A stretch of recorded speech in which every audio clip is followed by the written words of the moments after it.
Iliho kami, tourist attraction much more with the tourist destination. But ito po ay nandito for 22 years as a known rescue center and syempre po, known din as a good research center kasi open ay nagsimula ng 1987 as a research center. So ito pong butong yan ay totoo. Kasi ang mahal sa Palawan. Hanggang ngayon po, big-big na yung record at pinakamalaking buhayang buhay galing po ng Palawan. So, total length po niya ay 17 feet long, nasa 60 years old na po, and that's more than 500 kilos in weight.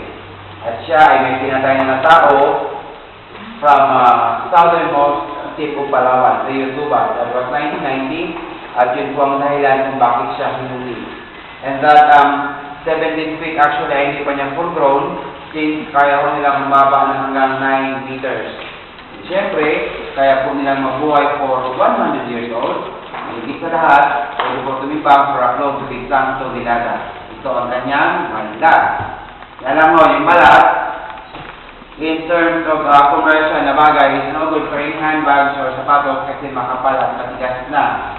Kaya nga po, ang lagi namin sinasabi, the best and expensive na balat ng buhay ay siyempre mas bata pa from 3 to 5 years old at least 1.5 meters.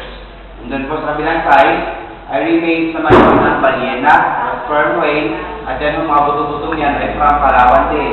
Then po yung kaliwa at kanang panga niya, yung sa gitna po na parang nakayong, that's the nasal bone.